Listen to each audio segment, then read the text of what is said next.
بسم اللہ الرحمن الرحیم۔ السلام علیکم۔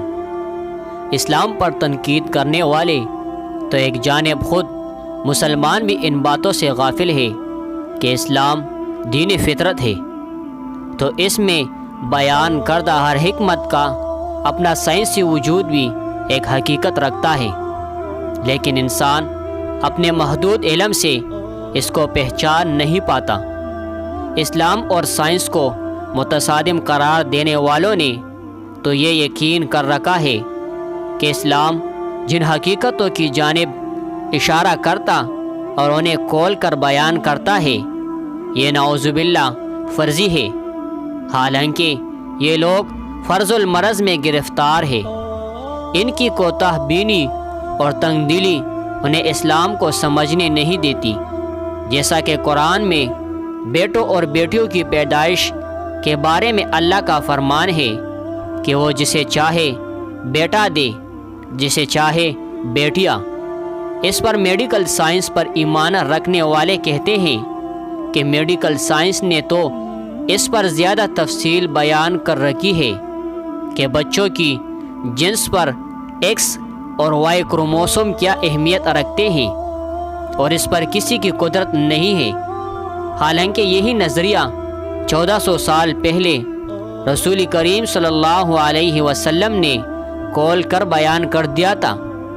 یہ واقعہ سائنسی تحقیق سے بہت پہلے کا ہے، جب بچوں کی پیدائش کو جانچنے کے لیے کوئی لیبارٹری ٹیسٹ وغیرہ موجود نہیں تھے۔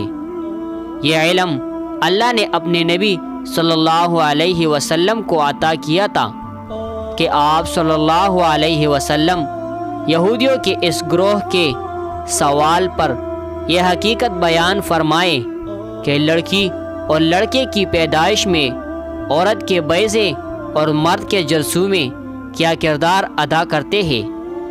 صحیح بخاری میں اس سے متعلقہ حدیث کے مطابق یہودیوں نے رسول اللہ صلی اللہ علیہ وسلم سے اسلام قبول کرنے کے لیے ایسے سوالات پوچھے تھے، جن میں ایک سوال یہ بھی تھا، اب ہم پوچھتے ہیں کہ عورت مرد کے پانی کی کیا کیفیت ہے، اور کیوں کبھی لڑکا پیدا ہوتا ہے اور کبھی لڑکی؟ آپ صلی اللہ علیہ وسلم نے فرمایا، سنو، مرد کا پانی گاڑھا اور سفید ہوتا ہے اور عورت کا پانی پتلا اور زردی مائل ہوتا ہے، جو بھی غالب آ جائے اسی کے مطابق پیدائش ہوتی ہے، اور شبیہ بھی، جب مرد کا پانی عورت کے پانی پر غالب آ جائے تو حکم الہی سے اولاد نارینہ ہوتی ہے، اور جب عورت کا پانی مرد کے پانی پر غالب آ جائے تو حکم الہی سے اولاد لڑکی ہوتی ہے۔ دوسرے حدیث کے الفاظ یوں ہے، جب مرد کا پانی عورت کے پانی پر سبقت کرے، جب عورت کا پانی مرد کے پانی سے سبقت لے جاتا ہے تو لڑکی ہوتی ہے۔ یہ جواب سنتے ہی یہودیوں کے سردار نے اسلام قبول کر لیا تھا۔ یہ حضرت عبداللہ ابن سلام تھے، جو اللہ کے رسول صلی اللہ علیہ وسلم کی حکیمانہ تعویل سن کر کلمہ شہادت پکار اٹھے تھے۔ انہوں نے عرض کی، حضور صلی اللہ علیہ وسلم، یہودی بڑے بیوقوف لوگ ہیں، اگر انہیں میرا اسلام لانا پہلے معلوم ہو جائے تو وہ مجھے ملامت کریں گے۔ آپ صلی اللہ علیہ وسلم پہلے انہیں ذرا قائل کر لیجئے۔